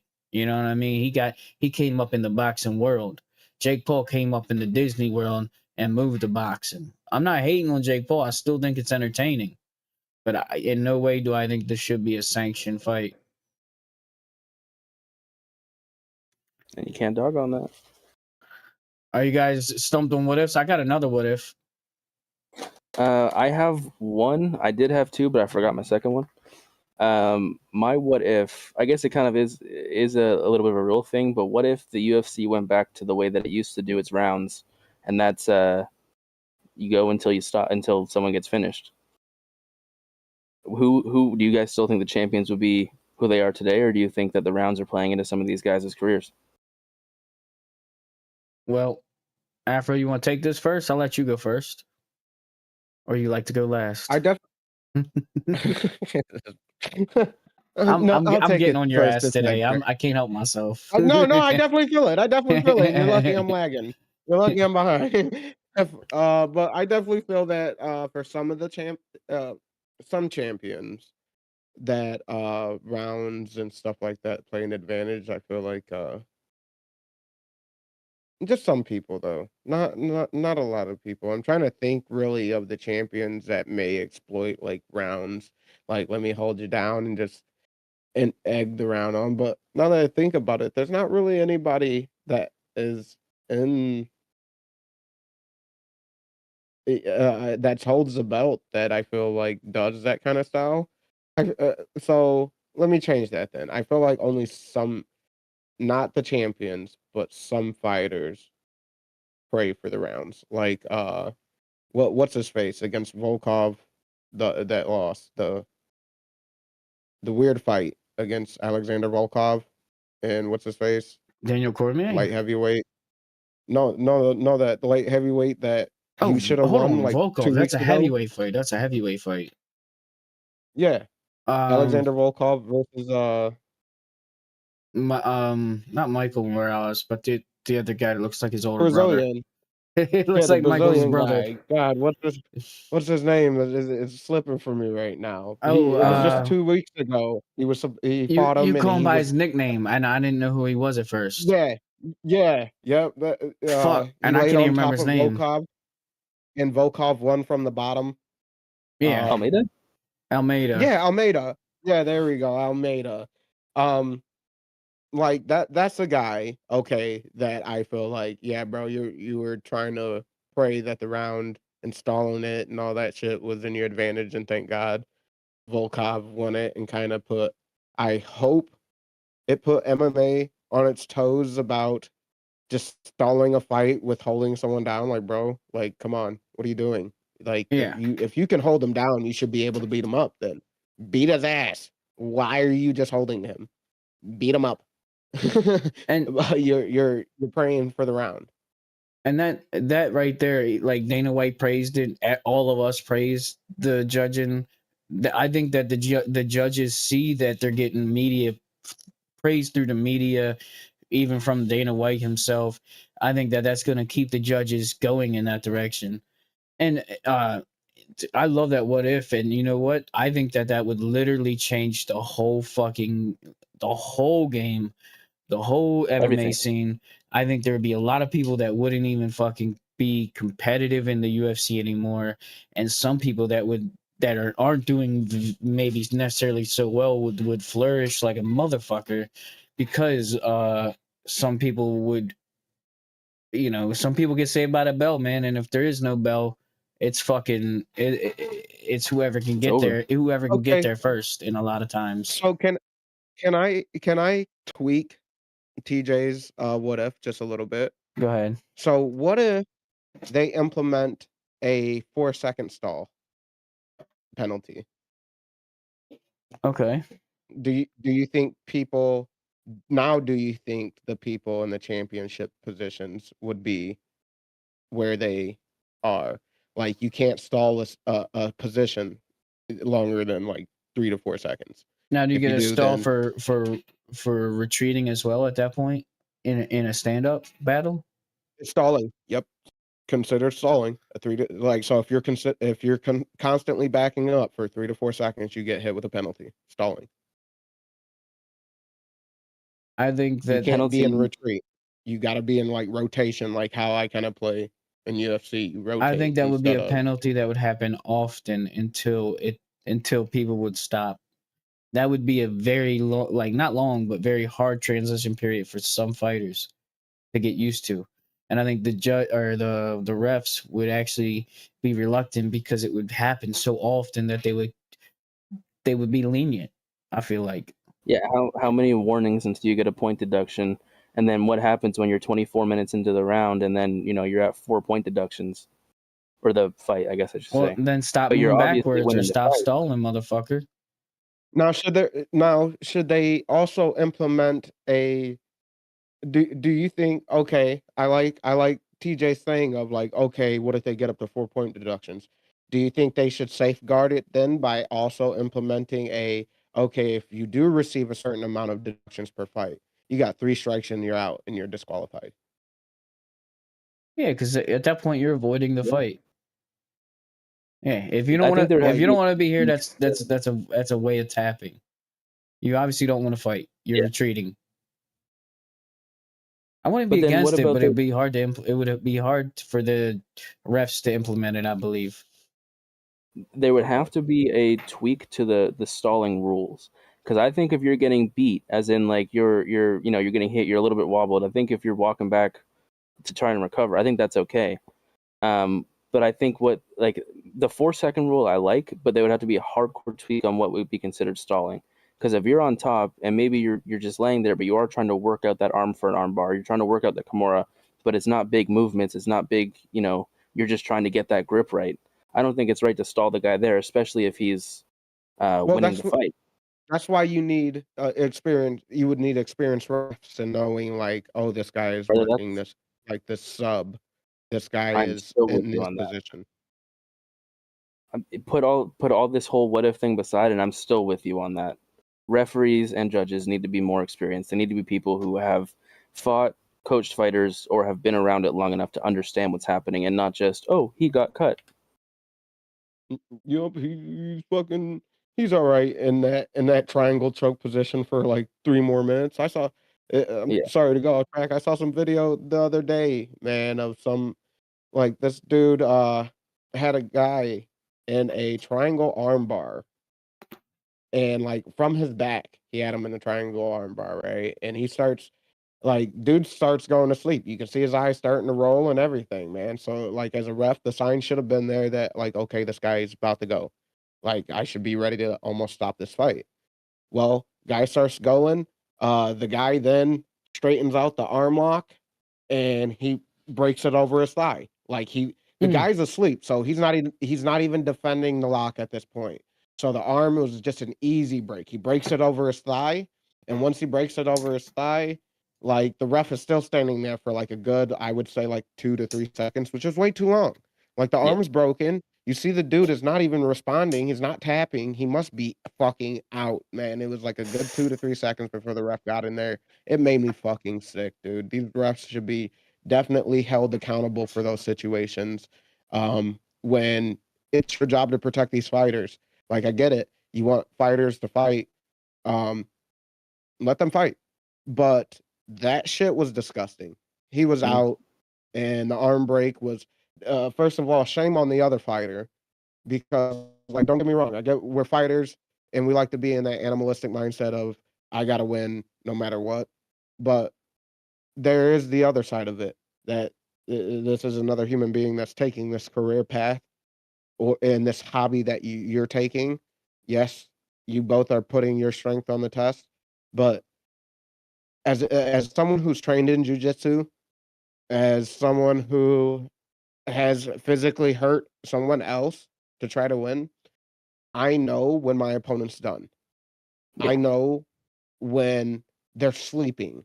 I know when I have them and I secured the choke correctly. Hmm. And once you feel your opponent go to sleep, man, and the ref isn't doing his job, just be a better fucking person at that point, bro. And tell the ref, hey, you're a piece of shit. He's sleeping. Lift his hand. And then let it go. Instead, this Yeah, squeeze dickhead off the fucking show. takes the arm, breaks it. Breaks Mhm. it in a disgusting manner. And shame on him. Shame on the ref. Shame on those people. And I don't I'm happy that I'm ranting about it now. I'll look into it more to see if the fighter is doing anything about it. If there's anything that he can do about it, if he can go after the ref for medical charges, anything like that. I doubt it. When it comes to amateur scenes, you kind of sign your rights away when it comes to those kind of accidents. Um, but I hope there's something that he can do about it because that was Hey, shitty. that's your a-hole of the week right there, brother. Yeah. Oh. We Thank you, got it. TJ. That's yeah. We got it. Yep. There we go, man. Fucking the ref and that fighter. You guys are Uh, fucking assholes, dude. You A guys are little love it. glorified assholes. That's funny as a little hell. bit of insight onto that, just to give you some answers to that. As far as I know, nothing can be done. Like you said, when you sign that paper, you sign all liability onto yourself. Yeah. Yeah. And being someone that's did amateur fighting and had to sign those papers myself, like I unfortunately also know that there's probably absolutely nothing he can do about it. He signed you right Yep. away as soon as you signed up for the fight, and And it's he's gonna unfortunate. be paying for his own medicals. Yep. I Especially as an hope amateur. I hope with me talking about it and potentially coming across your algorithm, I hope you guys see it. I hope everybody fucking sees it. I hope it becomes viral enough that someone can help that man out. Because Yeah. that's fucking crazy. Like, I'm not saying you gotta go donate to him. I don't know the dude. I the name and shit. Like I said, the video came across my feed, but it was just a disgusting display on that ref and a disgusting display on that fighter. Shame on both of them, You assholes. see it happening way too much nowadays, man. But we're in the The era of carelessness. it's a mixture of poor reffing and people not being comfortable enough to ref. Because I've heard a lot of refs say, even at the UFC level, they say the point of, well, I don't want to ruin the guy's career, or I don't want to, I don't want to stop it too early. In my opinion, you shouldn't be worried about stopping it late, stopping it early. Stop it when the guy is compromised. When he can no longer, whether he's unconscious, whether he is turtling, whether he is putting his back to his opponent and just letting it happen, stop the fight. You know when a fighter, as like I Yeah. said, I don't know if everybody in here viewing has fought or but you know when someone's broken. Even watching the fights, you can Mm-hmm. tell when someone gets hit and doesn't fucking like it. You can tell when someone takes a body shot and they fucking crumple over and you can see all of that shit. And when they display those signs, yeah, bro, you're here. Let me at least be more attentive to be ready to pounce Be ready to because step in. Yeah. yeah, you're that at least hurt you. Like I'm as a ref, I'll let you get compromised because we've seen fights where it's been a turnaround. One of the most infamous ones that I fucking love, Pat Barry versus Czech Congo. Czech Congo got fucking rocked, stumbled, knocked the fuck down, flash knockout by Pat Barry, man. Chicken legs for fucking a good consistent like 45 seconds to a minute.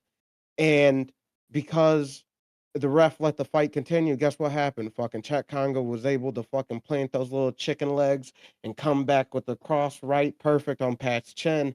And Pat, guess what? He wasn't Czech Congo. It wasn't a flash knockout. It was a solid fucking knockout. Pat's legs crumble in under him and he hits the fucking mat.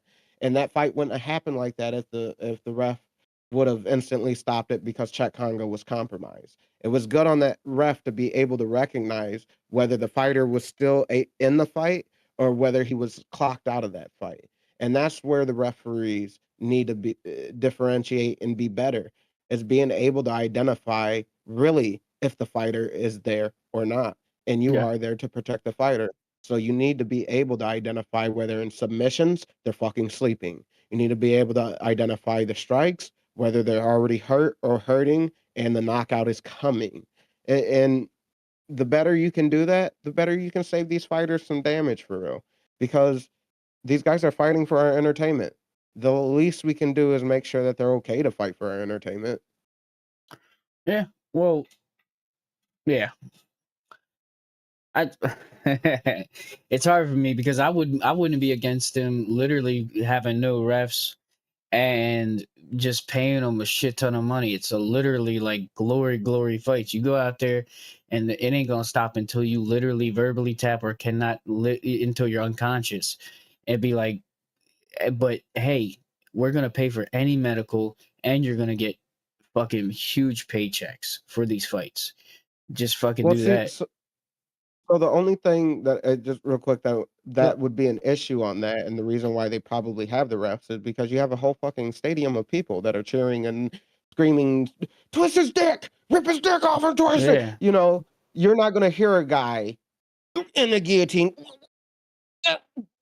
Well, then you go out. Mhm. What are you, Then you go out. what are you gonna do? That's Yeah, your but then the guy that's still cranking on the neck, who's going to go in there to rip it off? Now you got someone that either has to open a cage door, open a door to go in and stop this guy from killing this fucking man well. that is now entertainment purposes. Okay, so You know, my solution to that, you gotta remember this is a crazy fucking Trank scenario. Gun, Trank Gun, Are you literally reading my mind, dog? Are you literally reading my mind? fucking, you got a guy I standing off at the literally was side with thinking of one a of the blow trank guy darts. and you got you got a drink in the ass. He goes to sleep instantly. It's fucking one of those Zulu fucking concoctions, poison toad frog blow darts. I saw I oh want to god. touch on the ref thing one more time because a good ref, like especially at the amateur level, I'm not talking UFC anymore, but like some of these guys are seriously hurting some of these kids. In my fight, I had a really good ref, and if I didn't have that ref, I had anybody else. There's a very good chance I could be dead. When he knocked me down, I went down and I rested my head against the corner pad there, and my opponent came in with like a straight shovel, and it would have hit me straight in the side of my head and my temple. And if that hit me, I would have been unconscious. And that's the softest part of your head. That should have go straight to your brain. That ref stepped in there and he took that shot for me. He took it in his gut and he like kind of swiped the guy's arm. If he didn't do that, the way that I was compromised and the way that I was down like that, there's a good chance that I would have been severely messed up. So, I got lucky with that, but there's a lot of people that don't get lucky with the ref they got, and they take those extra shots that are, look at the big example. I know it's a cheating thing as well, but Cologne, I think his name was, the boxer. He took too many back of the head shots. The ref didn't do anything about it, and now he's in a wheelchair for the rest of his life. Yeah, Can't yeah. move. And We need I'll back these refs that. need to be, yeah. I'll back that. Because in my unsanctioned fight, your boy lost in his unsanctioned fight, and I lost bad. I'm a short guy. I'm 5'3". So I was fighting heavyweight, big boy, man. I fight big guys. All of my training partners are 6'2", 6'3", man. So like I'm used to taller guys, but this guy that I was facing in this unsanctioned bout, he you unsanctioned matches, you can say whatever fucking your record is what it is. You can say that you're 100-0 if you want. Yeah. I came in with my legitimate record, 1-0. This guy also came in saying that he was 1-0. He came from an Indiana circuit. I still remember his name, but I'm not gonna put it out there. Um, he came from an Indiana circuit. I was fighting in Michigan. His Indiana circuits, man, he's 11 and John 2. Jones. John Jones is the guy. This guy was 11 and 2, man. He came from the Indiana circuits, and I was really 1-0. So imagine how that fucking went, man. As soon as the fight starts, I try to go out there, close the distance a little bit with overhands. I ended up clinching up with him. He 6-12, elbowed me in the spine. Illegal move. Ref ended up stopping, giving him a warning. But he broke the clinch, and once he broke the clinch for me, because I had him against the cage and shit, I really hate that he broke the clinch because I had to find a way to get back in again on this fucking tall ass opponent of mine. Um, he lit me up, man. He lit me up. He ended up like catching me with a jab, and the first jab ended up like scathing across the top left of my eye. It cut the top left of my eye. So now I have one cut. I think he followed it with I think it was a jab hook combination that he hit me with. So I slipped the second jab, but the hook I did not. Hit me with that. He lit me up with like another like 3-piece combination. I tried to back out, couldn't. He hit me with an uppercut. The uppercut ended up cutting the bottom left of my eye. So now I have 2 cuts on the same fucking eye, one above, one below. I'm cut. I'm compromised. I cannot see. The blood is pouring into my fucking eye. It's filling my eye. I'm seeing, like, I can't see. Mhm. If there was no ref in there, your boy might have gotten put to sleep for real. I ate some solid shots. Everyone that I talked to that night after the fight was over was like, man, how didn't you go to sleep? How the fuck did you eat those shots? Because he hit you like fucking crazy. He hit you hard with a few of those shots. And the way that I turtled against the cage because I felt heat and I felt a lot of like what I thought was water just rolling down my face. And I'm sitting there turtled and I'm like, what the fuck is happening? And then the ref steps in. And I'm just like, my savior. Like, thank you. Because apparently your boy was getting fucked up by this 11-2 fucking amateur. Like, Yeah. bro, like if that ref wasn't there, I'd have been hurt. I'd have been hurt bad. I'd have probably, if I wasn't concussed, which I didn't go to the hospital, but I didn't go and throw up or anything. They were small cuts. I mean, not like super small. They were nice. They were nice cuts, but nothing that required stitching. A couple of, some Neosporin and some Band-Aids, luckily, let it close. But yeah, your boy would have been put to sleep without that ref. Mm. And I appreciate him being able to identify that I was done. That because I wasn't gonna tap. I wasn't gonna verbally tap. I wasn't gonna say I quit. Mhm. You were gonna have to put me out. That's who I am. Fuck, I don't give a fuck if you're beating my ass. Put me out. I'm not gonna say I give up. Please stop. No, no. You better put me to sleep because if I do come back to round 2, motherfucker, I'm coming back on here. Like, you got to put me to sleep. Yeah, but let me But ask you this. I was done. If he just walked up to your door right now, knocked on the door and said, let's get it, rematch, bitch, you think in a street fight you'd whip his ass right here? Different. It'd be Ref different ain't gonna rules. pull him out of the clinch. You know what I mean? So the thing is, like, I don't want to sound like Billy Badass, man. I wanted you to. But the thing is, well, it's gonna, I mean, that's how it's going to be portrayed. But I think a lot He's of people coming in. He's feel the same stepping in way. your yard, brother. Yeah, I feel like a lot of people are gonna feel the same way. Where, like, first of all, yeah, I'm gonna fight you. But the thing is, I'm not gonna fight you just how the way that you think I'm gonna fight you. I'm gonna kill you. Yeah. I'm gonna attempt to kill you. It's gonna be a different kind of fight. And it's up to you to be able to, at that point, to determine how I'm going to press the fight towards you at that point. Because if you come to my door thinking that we're just gonna squabble and it's just gonna be deuces, like, no, bro. Like, you better hope that I don't bite you. You better hope I'm not like gouging you. I have nails. I'll fucking dig into you, bro. Like, I will fight you in the most nastiest, gnarliest fucking way, to ensure my victory on the streets. I feel like you got. I feel like you got a That's just how sock I with a am. bunch of fishing weights in the bottom of it. I got a whole bunch of knuckle dusters and shit. Like, bro, like I always carry a nice. I don't carry a legal limit blade with me. I'll just say that.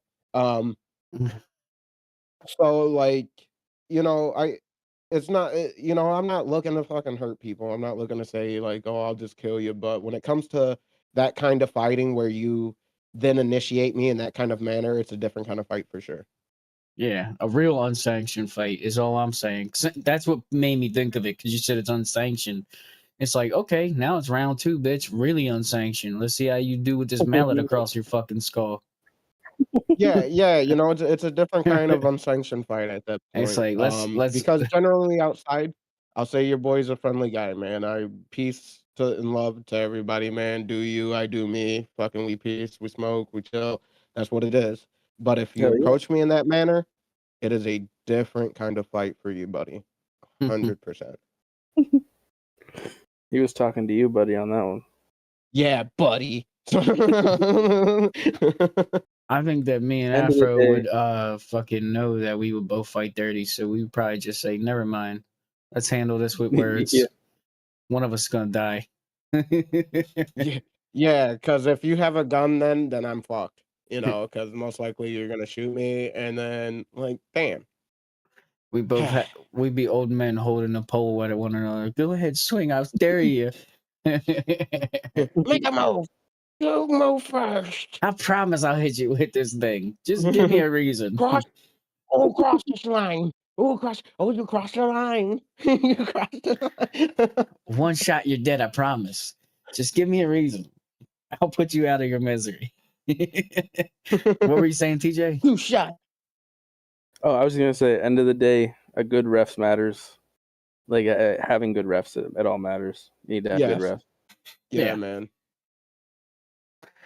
Yeah, and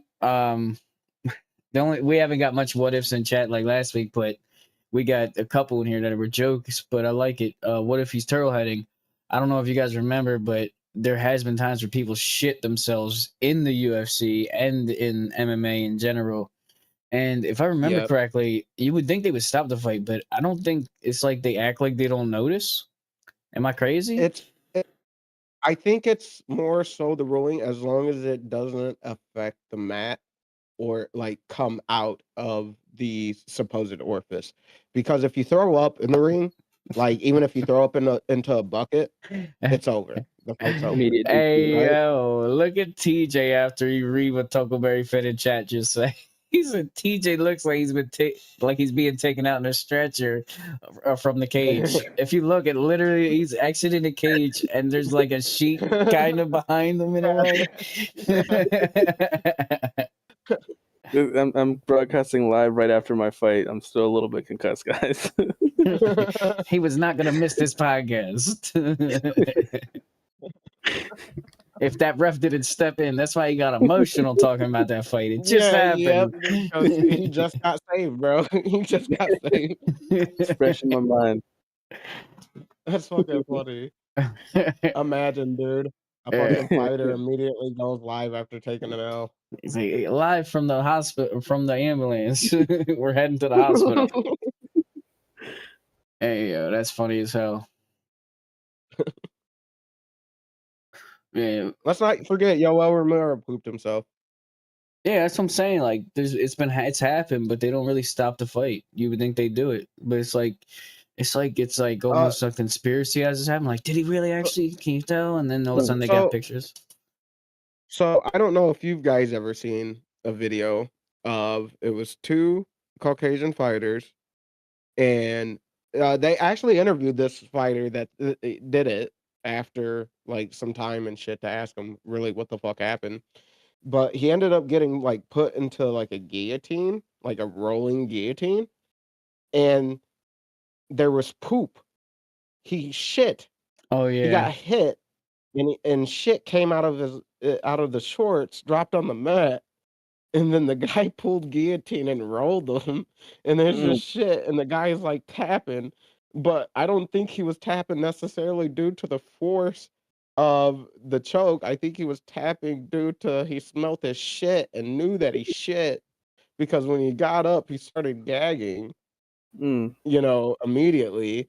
The other guy turns around, looks down, starts gagging. The ref is gagging. Everybody's gagging. Like, it's fucking awful. So I think it's almost like the vomit rule. Like, you know, because you can see you're paying attention to the fighter when he vomits. You're not paying attention to the fighter's butthole when he's pooping. Yeah, but if like, pooping in the bro, cage. if it's sliding out and getting on the canvas, bro, it's like, how did the ref not notice? They gotta smell that and everything. Exactly. Like I would. We'll see. So I'll be the first to know and admit, like anybody that rolls or does like sparring and shit like that, motherfuckers rip ass all day. Motherfuckers get put into submissions all the time. You get the fucking fart squeezed out of you. You get fucking full mounted sometimes. Fart squeezes out of you. So maybe that was the mindset of the ref, is like he smelt the shit, but he was like, "Damn, this guy's really getting the shit beat out of him." You fucking farted, and then the guy's tapping and gagging, looking down at his leg, and then you look down at his leg and realize that that's not a tattoo, and that would be a weird tattoo of a mudslide. Like, like, why does it look like fresh ink? Wait, that's not fresh ink. That's shit. And then you put two and two together, like, oh, you shit yourself. Like, awful. Mm-mm. Maybe if he caught it beforehand, yeah, I feel like if refs caught the fighter shitting themselves beforehand, yeah, the fight would be stopped, almost like the vomit thing. Yeah, shout out to Mudslide. He won the World Rumble Championship last night, didn't he? Royal Rumble champ and tag team champ. Tag team champs, Sorry, Royal I Rumble forgot. champs. Hell yeah, man. So we got the Thursday night CCTV. I figured I'd give a little shout out to the online federation that we live stream. It's simulated fights with WWE characters that represent each member of the community. It's fun shit, man. 7 p.m. Eastern time, Thursday nights. And my boy Tony, he's out there looking good, man. His character's funny as hell. He's got a heart-shaped fucking chest hair I love piece. that. You guys remember fucking Brian, what was it? Brian Ebersol or something like that. He used to have tap out on his shit, the arrow pointing down or up. I can't remember. Oh yeah. Isn't that the dude that wore the thong too? I think he fought the dude that wore the thong, but he might be the dude that wore the thong. Or the bikini, whatever you want to call that. Yeah. Because it wasn't necessarily a Mankini, whatever the fuck. thong, but it was like more like the traditional weird pro wrestling underwear.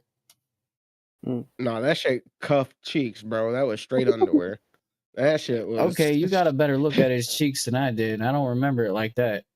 Yeah, no, those definitely weren't like wrestling, the wrestling underwear shit. That shit was like straight, just branded underwear. That shit was kind of crazy, bro.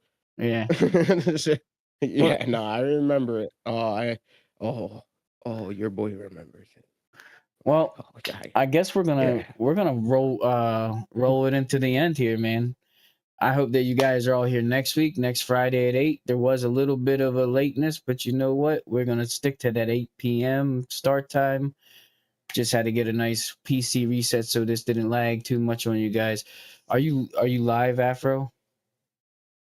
I am not live yet. I can actually hold on. Just give me a second, fellas. Give me a second. Well, there's Hold on, that. let me. And maybe come next week with your what ifs. Come next week with your who you thought your hero or asshole of the week. Some of you guys are starting to get involved. I love it. I really think that the best hero of the week though was Jake Paul. I don't care what nobody says in chat. I think that's crazy. Y'all are crazy because somebody like Jake Paul should not go against somebody like Anthony Joshua. Yeah, Listen, I'm gonna say it. I'm gonna say it in the closing portion of the show every week until that fight happens, and that is Jake Paul is going to win that fight and shock the world. Promise. I'm surprised he didn't call out Francis. I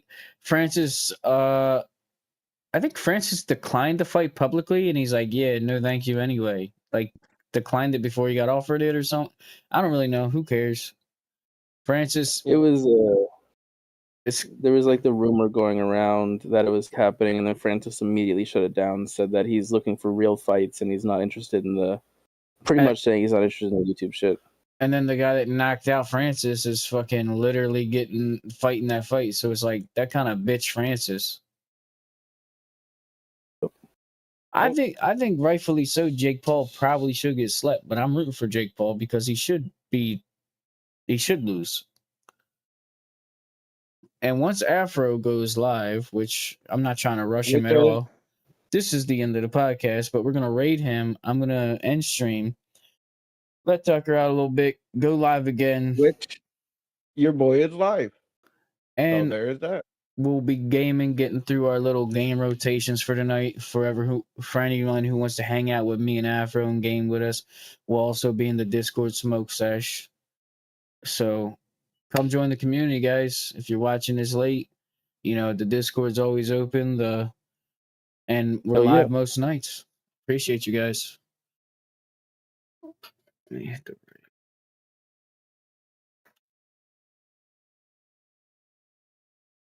You never type in chat. I always gotta type your full fucking name, Mr. Afrodisiac. There's this. That. Let me know when you end stream so I can stop doing the peace sign. Tony's